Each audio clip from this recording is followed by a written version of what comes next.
అస్సలాముఅలైకుం వరహమతుల్లాహి వబర్కాతుహు. JIH AP నిర్వహించిన నెలవారీ కార్యక్రమాల ప్రత్యేక బులెటిన్కు స్వాగతం. జమాతే ఇస్లామీ హింద్ ఆంధ్రప్రదేశ్ రాష్ట్ర అధ్యక్షులు మొహమ్మద్ రఫీక్ అనంతపురం పర్యటించారు. ఇందులో భాగంగా బాలాజీ డిగ్రీ కాలేజ్, వికాస్ హైస్కూల్లో దేశ నిర్మాణంలో యువత పాత్ర అనే అంశంపై జరిగిన సదస్సులో ముఖ్య అతిథిగా పాల్గొని మాట్లాడారు.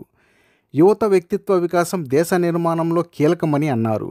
సహనం, సేవాభావం, మత సామరస్యం, పరస్పర గౌరవం, వైవిధ్యంలో ఐక్యత వంటి విలువలను అలవర్చుకోవాలని పిలుపునిచ్చారు.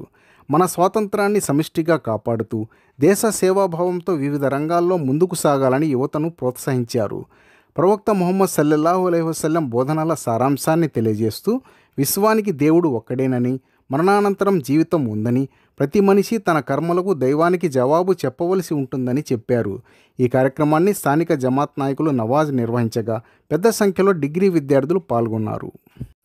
రబీఉల్ అవ్వల్ మాసాన్ని పురస్కరించుకుని జమాతే ఇస్లామీ హింద్ నంద్యాల శాఖ ఆధ్వర్యంలో పురుషులు, మహిళలు పాల్గొన్న సీరతున్ నబీ సల్లల్లాహు అలైహి వసల్లం సమావేశాలు నిర్వహించడం జరిగింది.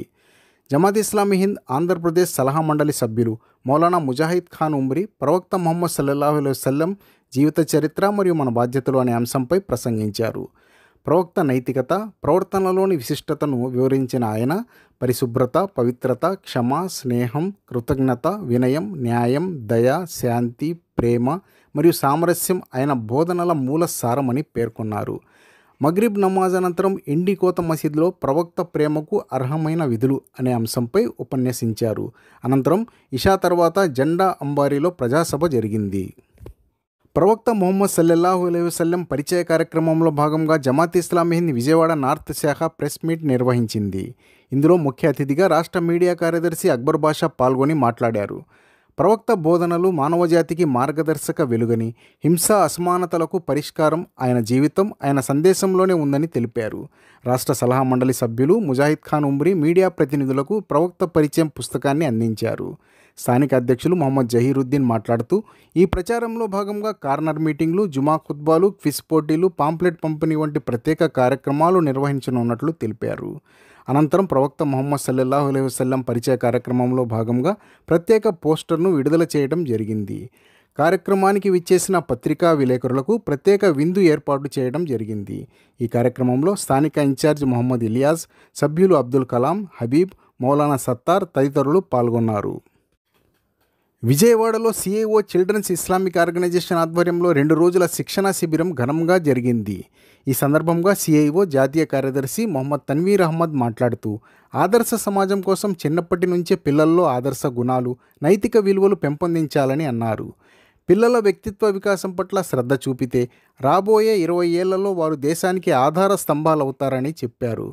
సిఐఓ లక్ష్యం పిల్లలను సద్గుణాల దిశగా తీర్చిదిద్దటం, వారి భవిష్యత్తును వెలిగించటం అని పేర్కొన్నారు. సిఐఓ ప్రధాన లక్ష్యం పిల్లల్లో ఆధ్యాత్మికత, నైతిక, సామాజిక అవగాహన పెంపొందించి వారిని సద్వ్యక్తులుగా తీర్చిదిద్దటం అని ఆయన వివరించారు. ఇప్పటి పిల్లలే రేపటి దేశ నిర్మాతలు, వారిలో ఆదర్శ ప్రేరణా దీపం వెలిగించటమే సిఐఓ ఉద్దేశం అని అన్నారు. ఈ కార్యక్రమంలో జమాతే ఇస్లామీ హింద్ ఉపాధ్యక్షులు అమీనుల్ హసన్, రాష్ట్ర కార్యదర్శులు కరీముద్దీన్, మొహమ్మద్ గౌస్ మొహిద్దీన్ నిజామీ, మొహమ్మద్ అక్బర్ బాషా తదితరులు పాల్గొన్నారు. రాష్ట్ర వ్యాప్తంగా వచ్చిన ఉపాధ్యాయులు, మెంటార్లు పెద్ద సంఖ్యలో హాజరై పిల్లల మార్గదర్శకతపై చర్చించారు.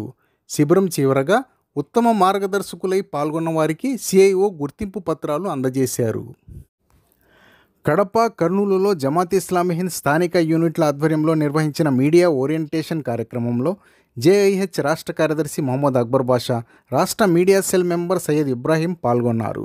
ఈ సందర్భంగా మాట్లాడుతూ మీడియా సమాజంలో ప్రజల అభిప్రాయాలను రూపకల్పన చేయడంలో, ప్రభుత్వాలను జవాబుదారీగా ఉంచడంలో, శాంతి, సామరస్యాన్ని పెంపొందించడంలో కీలక పాత్ర పోషిస్తుందని అభిప్రాయపడ్డారు. ప్రతి యూనిట్లో ఒక సోషల్ మీడియా ఇన్ఛార్జ్ను నియమించాలని, అలాగే జిల్లా స్థాయిలో కూడా ఇన్ఛార్జ్ ఉండాలని, అలాగే స్థానిక ఇన్ఛార్జ్ తన పరిధిలోని అన్ని జమాత్, ప్రజా సంఘాల మీడియా గ్రూపుల్లో సభ్యుడై ఉండాలని, అత్యధిక ఫాలోయింగ్ ఉన్న పేజీలో కూడా సభ్యులుగా ఉండేందుకు ప్రయత్నం చేయాలని అన్నారు. జమాత్ క్యాడర్ తగిన శిక్షణతో బాధ్యతాయుతంగా ప్రజలకు సరైన దిశానిర్దేశం చేసే విధంగా సోషల్ మీడియాలో స్పందించాలని, అవసరమైన సందర్భంలో హల్కా బాధ్యుల సూచనలను తీసుకోవాలని సూచించారు. అనంతరం స్థానిక శాఖలలో నిర్వహించిన విలేకరుల సమావేశంలో జమాత్ ఇస్లామీ హింద్ రాష్ట్ర మీడియా కార్యదర్శి అక్బర్ బాషా మాట్లాడుతూ, దేశంలో 25 కోట్ల ముస్లింల భావోద్వేగాలను నిర్లక్ష్యం చేయడం దేశానికే నష్టమని, వక్ఫ్ సవరణ చట్టంలోని వివాదాస్పద అంశాలు ఆందోళన కలిగిస్తున్నాయని అన్నారు. సెప్టెంబర్ 19 నుండి నవంబర్ 30 వరకు జరుగుతున్న ఉద్యమానికి ముస్లిం సంస్థలు మద్దతు ప్రకటించాయని పేర్కొన్నారు. మీడియా బాధ్యతగా మైనార్టీల సమస్యలను వెలుగులోకి తేవాలని పిలుపునిచ్చారు. జమాత్ ఇస్లామీ హింద్ కదిరీ శాఖ ఆధ్వర్యంలో ఇస్లామిక్ సెంటర్ మరియు మస్జిద్ ఇబ్రాహీం నూతన భవనం ప్రారంభమైంది. ఈ కార్యక్రమంలో ఢిల్లీ నుండి జమాత్ ఇస్లామీ హింద్ ఉపాధ్యక్షులు మౌలానా వలీయుల్లా ఫలాహి సయీదీ, మాజీ ఒరిస్సా జేఏహెచ్ అధ్యక్షులు మౌలానా రహమతుల్లా షరీఫ్, రాష్ట్ర అధ్యక్షులు మొహమ్మద్ రఫీక్, జనరల్ సెక్రటరీ కరీముద్దీన్, స్థానిక ఉలమా, ఇమాములు, అనేక ప్రముఖులు హాజరయ్యారు. అసర్ తర్వాత మస్జిద్ సందర్శన కార్యక్రమం జరిగింది. ప్రత్యేక అతిథిగా స్థానిక ఎమ్మెల్యే కండికుంట వెంకటప్రసాద్ పాల్గొన్నారు. మగ్రిబ్ అనంతరం సీరతున్ నబీ ప్రవక్త ముహమ్మద్ సల్లల్లాహు అలైహి వసల్లం అంశంపై ప్రత్యేక సభ జరిగింది. ఈ సందర్భంగా వక్తలు మాట్లాడుతూ, ఇస్లామిక్ సెంటర్ సమాజ సేవ, విద్య, సామాజిక సహకారం మరియు మానవతా విలువల విస్తరణకు కేంద్రమని, మస్జిద్ కూడా కేవలం ప్రార్థనా స్థలం మాత్రమే కాదు, సమాజ నిర్మాణంలో ప్రధాన భూమిక పోషించే పవిత్ర స్థలమని తెలియజేశారు. వార్తలు ఇంతటితో సమాప్తం. వచ్చే నెల జమాత్ వార్తలతో మళ్ళీ కలుద్దాం. అస్సలాము అలైకుం వరహమతుల్లాహి వబర్కాతుహు.